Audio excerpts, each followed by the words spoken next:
Well, good morning, everyone, and thank you so much for joining us today to see the final presentations of our 3D printing bootcamp that we are fortunate enough to have been funded through the Ready New Mexico program and the Department of Workforce Solutions. And we want to thank John Casado for joining us today, who was our savior and help and guided us through the whole application process and made our lives easy and allowed all of you to take this program at no cost.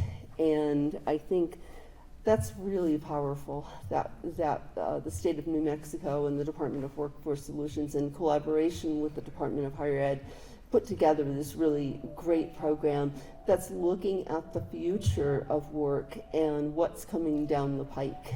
And but we couldn't have done any of it without Chris Swedien, the Dean of Continuing Education and Contract Training here, and who runs this building and made it all possible for us to be here. And I'm going to let Chris just say a few words to our group.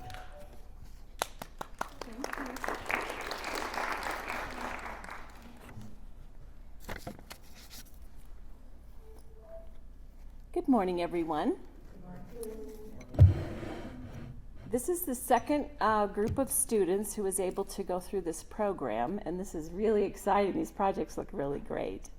So I just want to say a couple words. Santa Fe Community College, the non-credit programs, so the kind of short-term intensive professional development kinds of programs are now going to be mostly housed over here in this building. So we are very excited that you all were able to be here with us. At the same time that you were in here working away, we also had people down the hall, which maybe you met them or maybe you didn't, who were in the environmental technician training program, and so they graduated a week ago. And anyway, it's really been the vision of this place and of Santa Fe Community College to help people earn skills that can lead them to employment. And so that's what this is. And because of John Casado and the other people, the secretaries working with us through the two departments of the state, we were able to get funding so that we could, in part, test this curriculum, test this theory. And Sarah went and found out that there's like 1,000 jobs available in this industry in the next 3 years or so. So we're not just training people for skills that may or may not be useful. We're really hoping that you'll be able to apply them somewhere and work on things that you love and that will help you thrive. So on behalf of the president, Becky Raleigh, who may join us online here this morning, and the board of our college, I want to just congratulate you for this hard work. And thank you for joining us here. And also, I hope that some of you will want to, continue with Sarah and learn the more advanced CAD and make even more interesting projects. So that's what we're also looking for. And if we can help you in any way with any other kinds of training, we're happy to do that. So I'm going to just turn it back to Sarah, who we have a partnership with. The college has a partnership with the New Collar Innovation Center.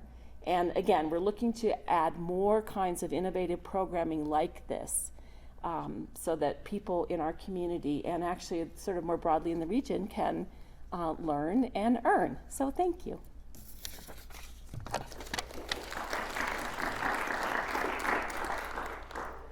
Thank you, Chris. This is an unusual, perhaps, graduation because what we do is have people talk about the projects that they developed during the 4-week boot camp. I want to preface this by saying that just about every person who started this program had no CAD experience. Some people had some old 2D CAD experience, but most of our students were starting from scratch. And I am just astonished by how much people have accomplished in terms of complex designs. Designing in computer-aided design is not trivial. And I'd come in some days and say to students, how's it going? And they would say, oh, I'm so frustrated, but I love this class. And I see many students nodding their heads. It's really gratifying for us to do this work and to create pathways to engaging, well-paying jobs in our community. And as Chris said, for the grant, we had to demonstrate that there actually were jobs available. And I spoke with Meow Wolf, whose factory I had visited, and I visited Lannel, and I knew they used 3D printing as well as other kinds of technologies. Jabil, which is down in Albuquerque, which is a Johnson & Johnson company that has a 3D printing center of excellence. And you know, they all said we need, by the time I tabulated the numbers, we have about 1,000 jobs open now and into the next 3 to 4 years. And I mean, that's a lot of jobs, and it's really the future of manufacturing. 3D printing is starting to get into an area beyond rapid prototyping, which is what I've used it for 30 years, and is now entering a place where it's cost effective to produce things with 3D printing in large volumes. And it's going to radically change the manufacturing industry. So these are definitely technologies that are here, and these are jobs that are here now. They're not the future of work. The work is here now. So what we're going to do is have our students do a show and tell and description of the problem that they were trying to solve. So our work is based in an MIT model that is where our lab is from. Where we have the students identify what is the problem you're trying to solve. In life, identifying the problem is half the battle, and unless you can truly identify what your problem is, you can't solve anything. And so we start with the student looking at work or play or school or sports or whatever they want to do, because then it's really meaningful to people when they're working on something that is in their own life. And or in the bigger picture of the world, of course.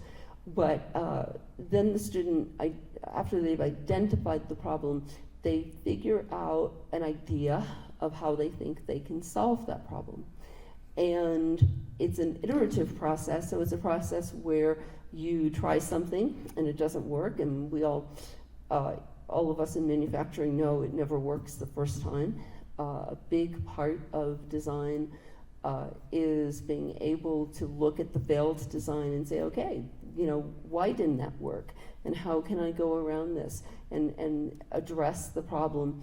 And then the final presentations you'll see are the result of that iterative process where the students have printed many things. They've designed and 3D printed a number of items that didn't work, and this is where they took it to, which is a really great skill to have, and is something that all employers, whether it's in technology or analog, are all looking for people who have those problem-solving skills. So we're gonna start, and someone put a list for me of who's going, what the order is. And Ben Slota is gonna present first.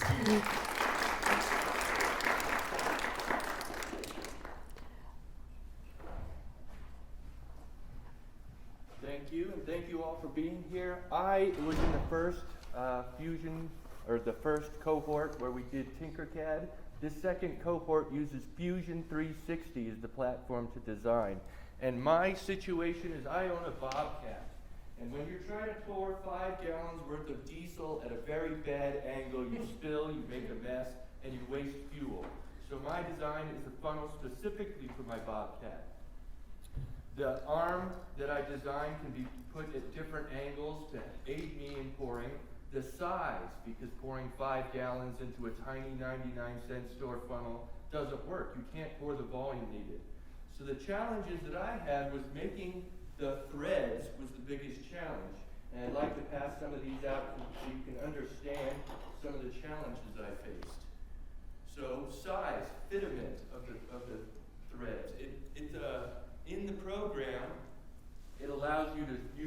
metric set diameter that the world uses, but getting two parts to fit in a size constraint, right? If I have one component too tight, I screw it together and I shatter my threads, right? So I had to size each one. I made one just a small amount bigger to accommodate the throat of the tube.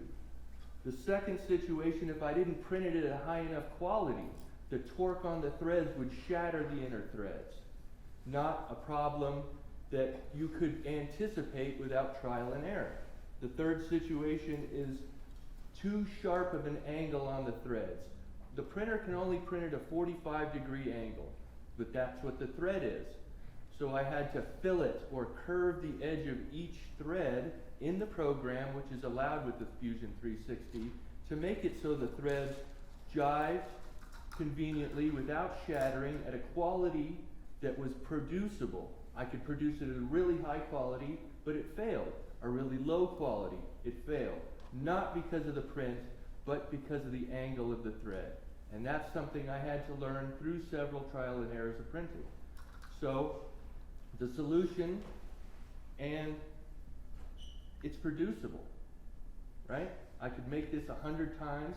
The plastic is a quality so the diesel doesn't break it down, you know, and if I crush it because I ran over it, I'm not out $100 for a custom funnel that is only one off made of metal. It's plastic, it's environmentally safe, and it solved my problem. So thank you all, and thank you for coming and seeing everybody play.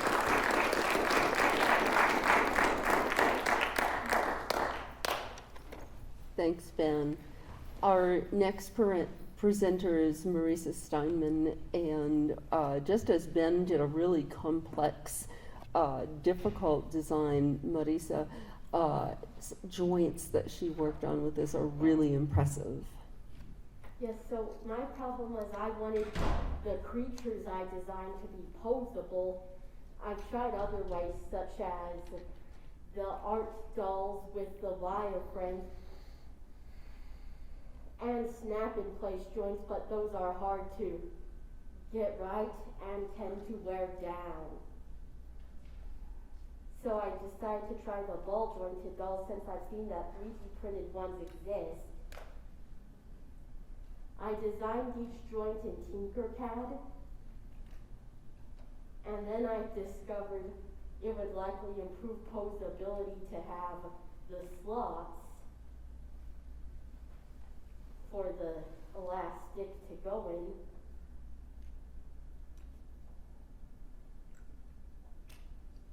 And the head is kept on with magnets so that you don't have to reprint the head if the elastic dies. Because the head is kept in, the elastic is kept in place with the hands and feet tying the elastic together through a little dowel just made of filament. I was initially going to use S-hooks, but the ones I thought wouldn't move with pliers.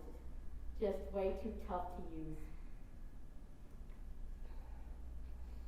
The tail was one of the harder parts because tails on the anthropomorphic ball jointed dolls aren't actually common.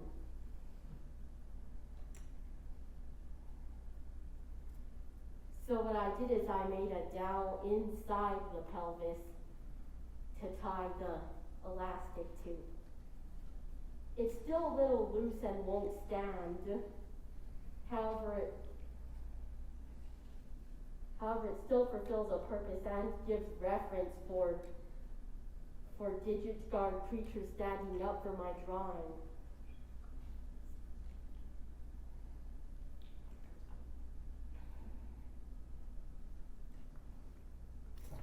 That's really beautiful. Oh, Really beautiful.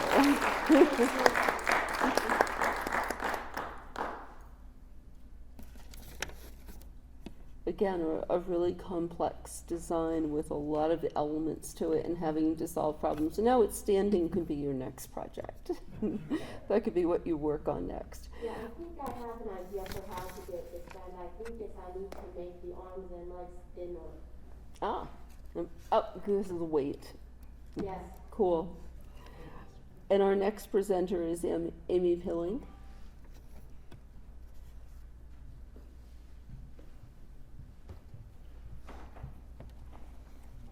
Hi, I had a little bit of experience when I started, but not much. I teach a bioart and design class at UNM, and our students range from pre-med students thinking about products to artists to computer scientists who are just curious. And so it's a wide-ranging group, and some people are making products and some people are making art pieces. I decided to do something related to art installation that I've been working on for a while. And I make these projectors, basically. I use hydrogels, which are very clear with the same refraction index as water, kind of a gel ball. And I shoot images through them and I can project them on walls. So I first started out playing around with hinged boxes. And I was thinking very, very practically and linearly about, what a projector box would look like. And then when I got into Tinkercad and realized the kinds of forms I could make in there, I ended up going with something very, very different. So I decided to create these kind of, amorphous asymmetrical forms and then hollow them. And and they work where a cell phone sits in a case with the lens or the screen facing the front, and then it sits inside of this, and that image shines through the aperture, and then I would focus it or aim it at the gel ball and project the image. So I really changed what I was thinking based on what I could do in Tinkercad. I ran into all kinds of issues trying to figure out how to hollow these. I was fortunate enough to sit by Marisa, who has a lot of skills and experience, so I learned a lot from her too, and from the instructors. So working with asymmetrical forms is really different than creating something with symmetry, which is much easier to work with. So I ended up using different software besides Tinkercad to hollow things. And first I tried 3D Builder, and 3D Builder creates these kind of internal polygons on the edges that create stepping, so that a form like this that would create a bridge can actually hold up. But we were talking about whether I could make something thinner, a thinner skin. So I did two of the shapes with these sort of internal polygons, and they look really beautiful with light shining through. And then this was just printed, so I just saw it for the first time this morning. But I used Mesh Mixer, different software, and was able to create a thin skin and use supports to be able to support the bridges. So basically I was working through different software to solve different problems. Another thing that I produced with these is the hydrogels are these soft gel balls, and they're a little bit fragile, so I need some way to keep them from rolling around so I can focus things. And I use different sizes of ones, big ones and little ones that are about this size. So I made these supports, and I was talking with Alec about TPU and flexible filament. So these are a little bit softer, so that if I put a gel ball on it, I'm less worried about it, poking it or anything like that. And I can, place the hydrogel and then sort of focus things. So I worked through a bunch of different problems, but this was all for an art piece, and it was really interesting to learn limitations of some software that actually can produce interesting results, like 3D Builder's internal polygons. I think that could be useful for something. But I really learned a lot. I learned a lot from the instructors, and I learned a lot from Marisa, so that was fun, and other classmates. And I feel like I have a much better handle on how to go from start to finish, including building the printers or assembling them and using slicer programs to check everything. So I'm actually going to be rewriting some curriculum as a result of this class. So that's very cool. And Kirsty Newman is next. No, it's Kirsty. Kirsty, sorry.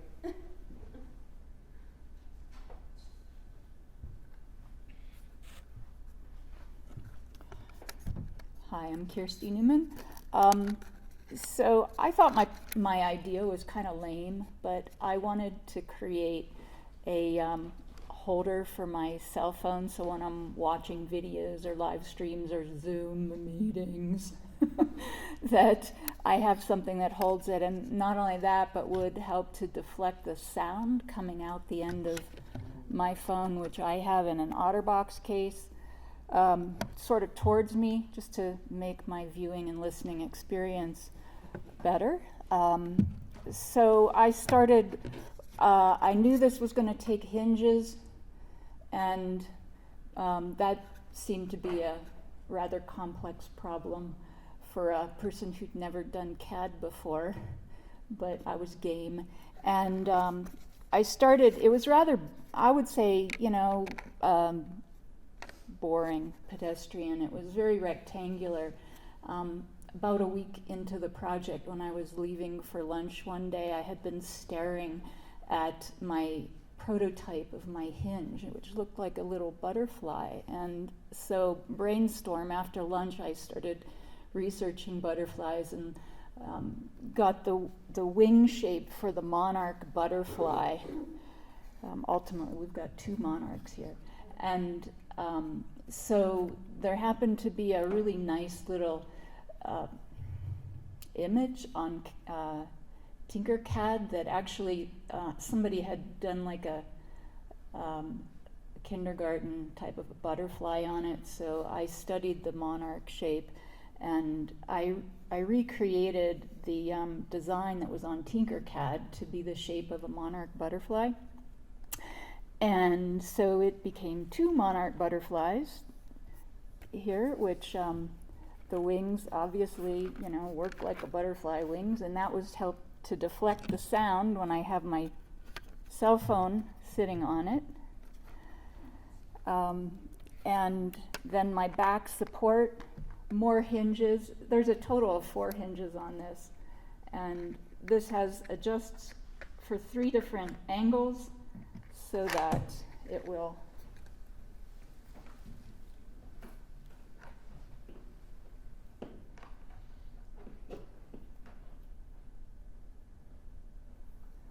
sit on the table in front of me and hold my phone at an angle that's comfortable for viewing, so that I'm not cranking my neck down and causing more neck strain, which was my initial problem. I said, I have a problem with neck strain when I'm watching my cell phone, watching videos. So that was my initial problem, and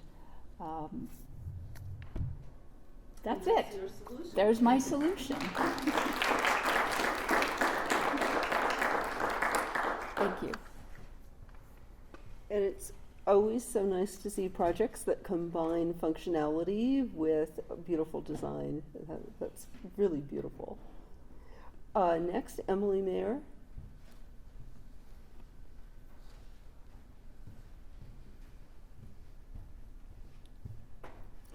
Well, hi everyone. I thought I was going to have a visual aid, and I kind of designed the presentation around that. So I'm just going to hold up my phone so you can see it. So I didn't have any idea how to do anything in Tinkercad or CAD design. And so by the end of the second week of class, I had this vague idea that I was going to design a 3D printed camera. And I'd always been interested in plastic Holga cameras and vintage Diana cameras. And I used those images as a departure point to experiment by converting the PDF images to vector files. And this is a Holga camera mashup. So I like the shape of this design, but to have created this camera, there were too many elements like like the spools and the film and the pickup spools to create. And because of the time constraints, I really wanted to pare it down.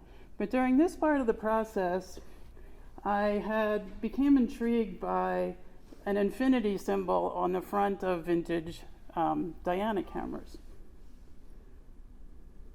And this is what it looks like. So, the word and for me, I love language, and I used to write poetry, and I looked up the word infinity in an etymology dictionary, because when you love language, you do things like that. So for me, it really created a broader range of meanings, so I could use as a resource to design the camera. And because of that, I designed my own infinity symbol, which I wanted to put on the back of the camera. I ended up not using this symbol because, again, it became too complicated with the time constraints, so I wanted to pare it down. But I really did want to experiment with texture in the printing process on the body of the camera. I wanted to point out that the only reason I went in this direction was because I saw Dan's work in the class, and I think it was great that there were students that had more advanced skills than I did, because it really pushed me to really explore some of the experimentation in terms of my own project. So because I saw Dan's lithoplane work, I wanted to introduce some organic forms and botanical elements on the camera body. And so for this, I began importing the lithoplane files into Tinkercad. And there was some distortion in the images, but I really did like it a lot. And it was a great direction to kind of investigate in creating the camera. And so I tried to push this idea a little bit further to create some texture on the body of the camera. And I liked the results, but again, because of the time constraints, I decided to just go back to basics and pare the design down. And at this point, I really had to decide on what format of camera I was going to make, because I had been kind of tinkering with the idea of a 135 pinhole camera, a panoramic camera, and a 4x5 camera. I ended up making a 4x5 camera because it was the most simplistic, and I did find a 4x5 sheet film holder that I repurposed for the design. I did design some of the apertures and knobs and gears. I ended up not putting them in the final design, but I wanted to show it to you anyway. And then this is what you see here is the final design of the 3D printed pinhole camera. I did repurpose the 4x5 sheet film, and sure, and the camera, I did purchase a pre-drilled camera pinhole because unless I laser printed it, there wouldn't be a way to print something that small. And so the other interesting thing that I did is that I'm furthering my design research, and I really encourage another more advanced class and a directed projects class, because I would absolutely take it. And what I did do was I made a research request at the New Mexico Museum of Fine Arts, and they have over 6,000 original pinhole prints and camera objects in their permanent collection. And I didn't know this until I was in the middle of designing the project. And so there is a long history of photographic experimentation in New Mexico, and they do have a pinhole resource center there. And I just learned this morning that they're granting my request, so I'm going to make an appointment and meet with their photo archive, yeah, to look at their permanent collection and the pinhole objects in their work that they have in their holdings. So thanks so much. And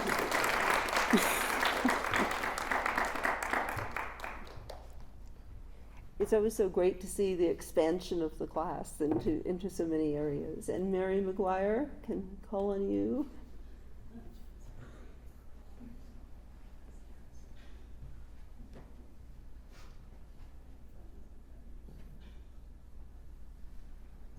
Okay, so I was totally new to 3D printing, but I've been interested in it for quite a while. So when they asked us for a problem, it was a toss-up between my closet rod falling down. So you'll see a big couple of piles of blue stuff. This is just to support my closet rod. But what I really wanted to do, I have a hard time doing certain mixed media projects where you go to buy shadow boxes and they come in 4x6 and 5x7 and 8x10 and they're only this thick. So for what I wanted to try, I had never made a diorama, but I wanted to do something in miniature.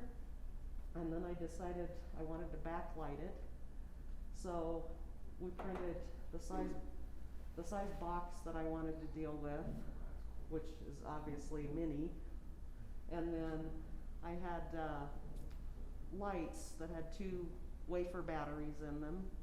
So I did a box for the back to protect that and allowed access for you to turn it on and off and run the wiring through the back. And then I used vellum. It's too light in here, so you can't tell it's lit up, but it is. So I used vellum for the sky piece, and then we printed a silhouette outline of mountains with a field at the bottom. And then I have a mountain lion and some trees and little cattails and a bear, and you know, it's just little stuff. But I enjoyed doing it a lot and learning how the program worked. So the hardest part I could say for this project was the cat trying to get the paintbrush out of my hand when, you know, it was like moving around. And everybody I spoke to this weekend, it was like, hi, I'm calling because I'm waiting for glue to dry. Hi, I'm calling because I'm waiting for gesso to dry. Hi, I'm waiting for, yeah. So I called my sister yesterday when I was all done and she goes, what? I said, I just wanted to say hi where I didn't have to say I'm waiting on something to dry. But I really enjoyed the class and I learned a lot, and thank you to all of our assistants. I learned something from every one of you. You were all so much fun to work with and I had a really good time. Very good.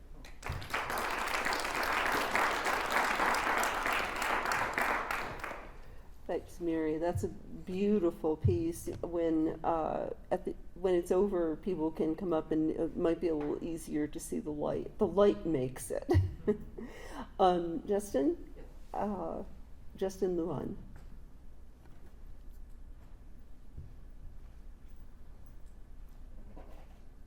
Yeah, music is a huge part of my life, and I wanted to do something with it. I'm brand new to this program, Tinkercad, and so I wanted to do something with music. So it's like, well, I could develop picks, and I wanted to make the picks that were easy to use, that had a grip on it, that when you were playing it, it didn't fly out of your hands. And I wanted to do certain designs, inlays, texture. I used a lot of these. I used the scribble tool. I didn't want to have a perfect symmetry on a lot of these picks. I just wanted to see what I was able to do and to get away with. Like some of these are basic, but they're not, they're not smoothed out on the thing, but they play incredible. I've tested out most of them, not all of them.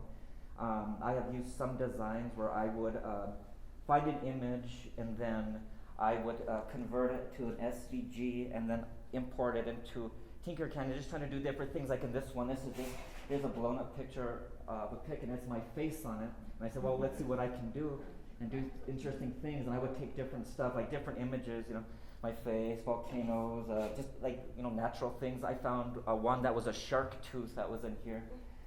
So it's like I found just like different stuff. But when you guys come up here, you can all look at it. And so I made a little box, a container for it. But yeah, the hardest part of this was the thickness. It's like, okay, I have to get the thickness. I have picks at home, Fender, Ernie Ball, the picks that we all know, which go from like, it's 0.45 millimeters to, this is the smallest, and then like to 0.2 millimeters is the thickest. but then you could even get thicker, and because I've also have a bass guitar, and so I went a little bit thicker than 1.2. I think this one's a 2 millimeter, and but yes, some of them, like when I was first doing it, some of them,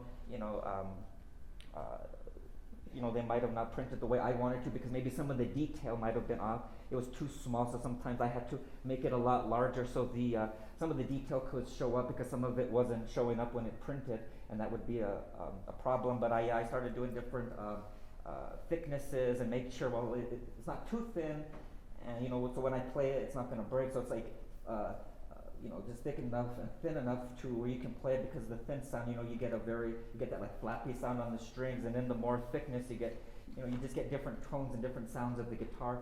And if you guys are interested, I have a website. It's justinscottlujan.wordpress.com. I've got a page, 3D printing project. You go on there and you can see I've got a video of me printing out a couple of these pics, and then I've got like some pictures of these. Just me, me more or less saying what I'm saying now, but just, you can also hear my music. I recorded a track using Audacity. It's a recording program, and I used 2 of these pics to record a sound, so you can hear the difference in the tones of the guitar and the string. So yeah, I like anything with music, and probably what I'd like to do is, maybe go down to Candyman, these music stores, and show them these picks, because there are so many different picks. Like I've got stuff like with the ring, you could attach it to your finger. There's, they just have such a good grip on these, and then they're so easy to play with, and they don't fly out of your finger. So yeah, that's what I had there, and these are all my final products, and they came out wonderfully, and I learned from all the instructors, all the assistants, and yeah, it was wonderful. It was a great program, and I would like to do maybe an advanced program in the future. It'd be really cool, and see what else I could do. Maybe I could even design a guitar for these picks, but thank you very much.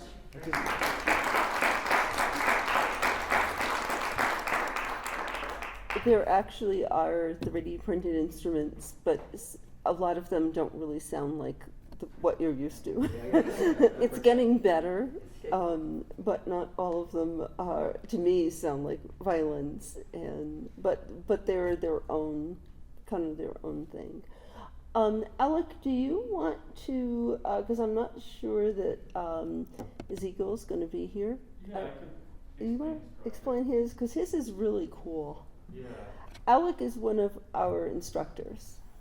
Yeah, and Zeke, he's supposed to be coming from Albuquerque, but his was for his girlfriend, like a traveling diabetic insulin organizer, and then for the alcohol swabs, and a couple other things in there too, I think. And it had a pocket in the back here for a little, like one of those frozen ice packs to keep everything cool. And everything, I kind of left it for him to assemble, but it's all with kind of a set of few different hinges, opens up, goes together, and then he has a little locking pin that he designed for it, and took a bit to make sure that everything would actually fit, but he did a great job, and hopefully he's here by the end of the presentation so you guys can talk to him. But yeah, and I'm sure his girlfriend would be happy how it came out, because it looks really good.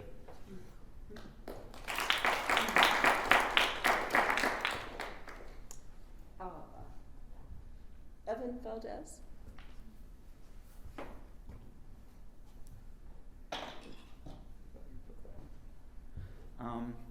On my project, I had a couple of flats, and the tool that's in my truck is broken, that you're supposed to use to take the tire down from the back. So, and one time when it happened, I had to wait like 2 hours for my brother to bring some tools so I can do it, and something that would have taken me like just a half hour. So I kind of wanted to see if I can Tinkercad a tool to take down the tire. So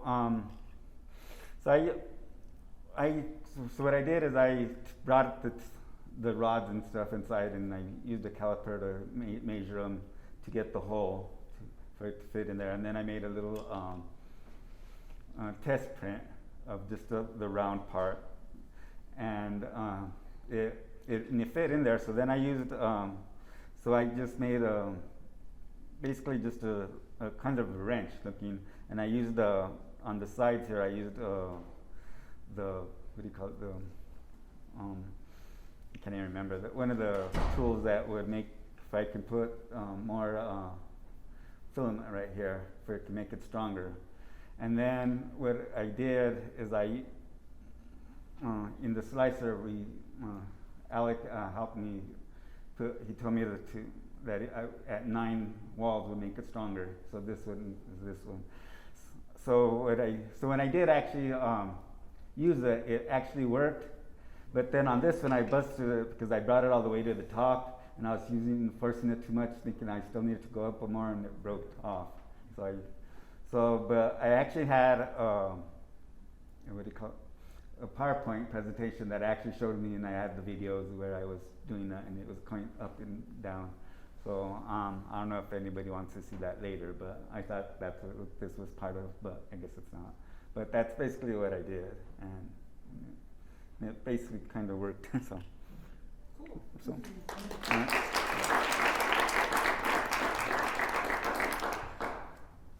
As part of the digital badge platform, we have the ability for people to share their badges once the digital badge, that is the micro certification that we issue. Once that's issued, people can allow us to share their portfolio. So actually all the portfolios can be online, and so if people are getting a job or applying for a job or applying for higher ed or for another course, you can actually share that with whoever you need to see what your skill set is. And so it's really a powerful platform. Digital badges were developed by IBM in collaboration with Mozilla, the search engine open source company. And it's becoming more and more used in industry as a way of certifying skills. And actually, I don't think they're on, but Lennell is talking with us about developing a pilot program for some of their jobs where they require 2-year degrees, and doing a pilot where instead they would replace them with digital badges, which is the future of education. So I have to look. I can't remember who's next. Oh, Valerie. Is it? Okay, I distracted myself. Valerie Webster.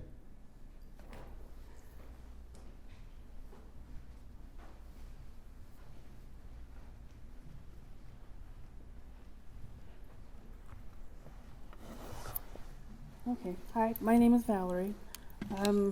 In my previous professional life, I was like a Jill of all trades. I've done some 2D CAD, and I'm a closet artist, which will all make sense in a minute. So when this started, they said, think of something you need, and I really didn't need anything. I was pretty sad, so I thought, okay, what would be something nice to have? And I thought, a lantern, because my house gets really dark at night, but I hate turning on lights, but a lantern would kind of give me a way to pinpoint where the distance from where I was to where I was going to, so I wouldn't run into objects. And then the artist in me said, hey, let's have some fun with this. So I added a music box. And I guess little pieces would be cool to show you too. What I did, I started out looking on the internet because I didn't want to make just any ordinary lantern. I wanted to do something kind of exciting. And so my idea came from looking at some Japanese lanterns. I love that they had this arch here, and this is just a little box. But I thought, no, I can make it more fun than that. So what I did, this arch here is actually a hollow, and then I copied this arch and I made it a little bit smaller and broke it into pieces so that it would still have some stability when it went into the printer and it wouldn't break, and it would also set well. The box, that was a lot of fun too. This on the side was going to be a little lotus, but it didn't print out well. The printer didn't like it, so we changed this to a circle, and Alec gave me the idea to make a big lotus, so it imprints in here, and I'll show you what that does in just a moment. And that's where the artistry came in. And then I added some lotus and some lotus pads on the side See, now I can see the artist is really coming out. And next, this is a battery box. Yeah, you probably want to come up close to see it. It's a sliding box. It fits in nice and snug. But what it does is hold wires. And what else it holds, I have to be really gentle here. These are sensitive wires. Okay. It's working really well. This little battery box. Because I didn't want the batteries and the wire to hit and something catch on fire, and that would be a big mess. So what I also created was this little battery box, but it fits in here. It fits in loosely. So if there's ever a time I want to change out the wires, or I need a bigger battery, or do something different electrically, I'll have the space to fit it in there. And, you know, it's not a permanent set, and you can't experiment in any other ways. It's a nice variable. Okay. Next, let's see, let me hold this. There's a music box. Currently it's a wooden one, but I adjusted this hole so that I can put this in with a wind-up crank, or if I want to, I can take another kind of music box that doesn't have, actually it's called a musical mechanism. That little thing we hear in there. I can take one of these and put it on the side and anchor it, and I can use a wind-up key for it. So I can change out the boxes or musical mechanisms, you know, to different music sounds that I would like. What I also did for light, which it's not glued in there, because like this I'm going to be able to switch out to. I have these little Tiffany lights I found, and I'll turn it on in just a minute. And they're just sitting in here, but they're connected to these wires in the back, and there's a switch right here. Okay, oh, and also on the battery box, this fits in like this, and then when I put the lid on it, everything holds in snug, so I can push on the switch and it's not sliding all around and going everywhere.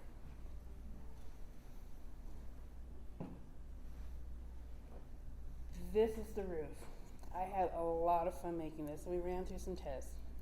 It had a little hiccup in the end, but it actually turned out to be one of those things called a happy accident, because I was wondering how I was going to get lights up in the top. And now, it's called a Cura the Slicer. It does these little structures that are kind of filling, but leaves a little space in there, so when the light comes through, it shines, and it's really nice. And keep in mind, I'll show you how it works now. I'm sure I get it on straight. So I'll turn it on, and then ta-da! So at night, I have light. Oh, thank you. Yeah. So now I can measure where I'm going and I don't hit things. And then there are times I just like to play around with stuff, or I listen to music, creative ideas, and they're kind of going everywhere. And I play some music and everything just kind of falls into place. So I've got the little crank right here. I don't know if that sounds.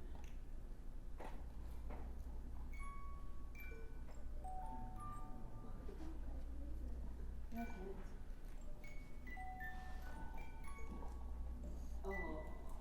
I kind of remember that from when I was a kid too, so that was fun. So it's kind of also a little bit of a play toy. That is so sweet. Oh, thank you. I'm going to leave this on the side so you can see, you know, if you want to play with it sliding in. I'm really proud of this because it took a couple of tries, but it fits just perfect.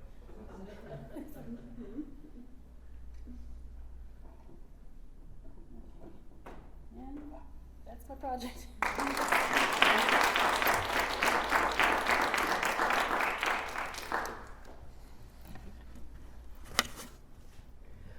So our next presenter is somebody who I think it was the day before our class started, said I might be getting a job and I might have to leave, and I said, well, we'll just work with you, and we are so thrilled that Walter was able to start this new job later so that he could complete our class. And Walter, will you come talk about your project?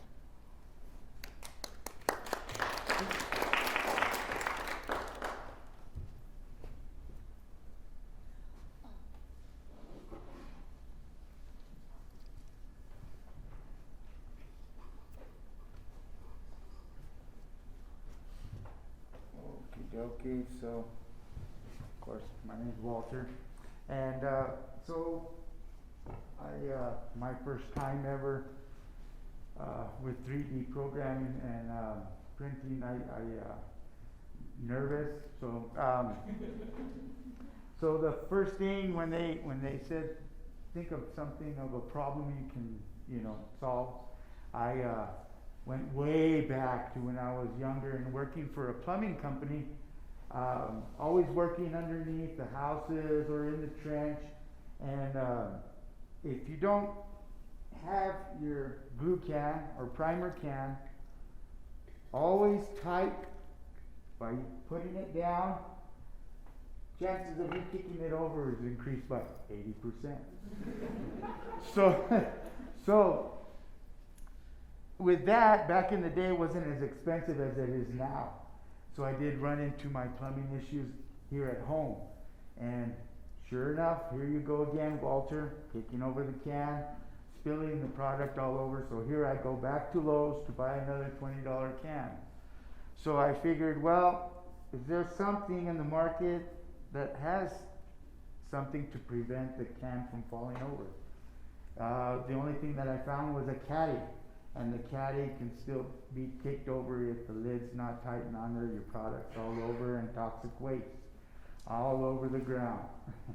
So I said, well, Googled in my head, and I said, I need a wide base on the bottom.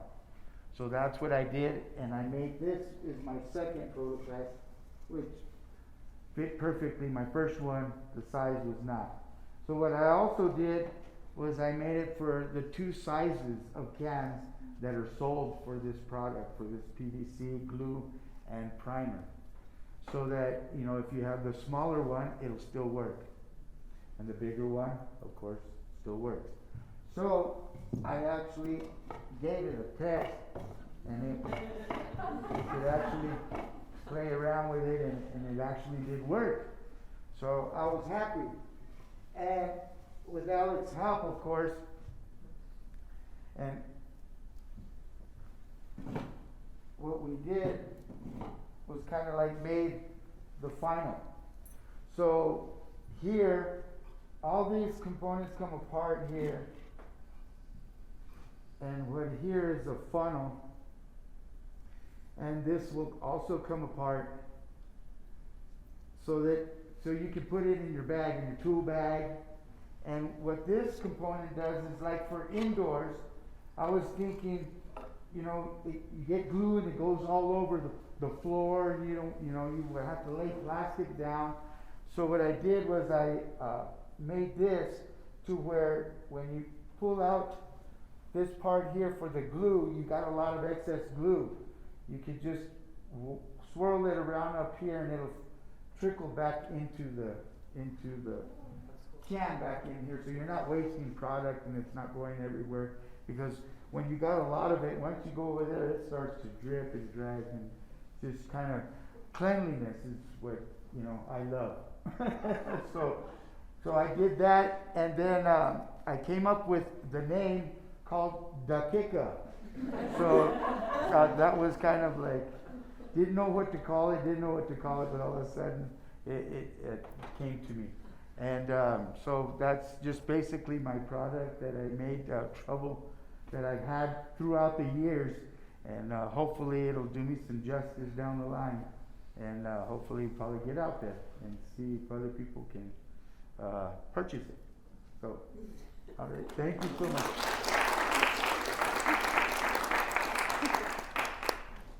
Seems like, Walter, you've got a product there you could sell. Cross my fingers.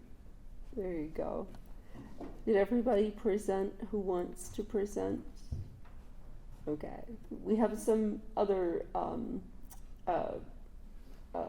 solutions to problems that are up here and people will be here for a few minutes, and I'd like to acknowledge our instructors, Jed, Beto, and Alec Kerr. If you guys can come and just say hello. And when you have this many students, you need help.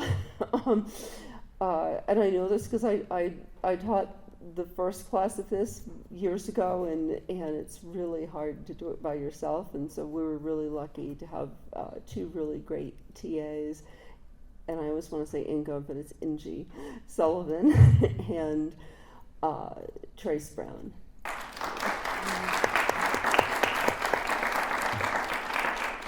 And as so many people said, you know, we help each other, and that's what's the really great thing about this class. And sometimes it's the non-technical people who help. You know, it's somebody who has a design eye or who has some experience in something. And I find even when I've had a class like this with PhDs from Los Alamos sitting next to artists, that it's amazing how much the PhDs and the engineers learn from the artist and the design viewpoint. And so I really think a big part of the success of this class is the people working together and the collaboration that we do. And I thank you all so very much, and we'll keep you posted on, because so many people talked about wanting to do more, and we'll keep you posted on what's next. And please come and see everyone's projects. Thank you.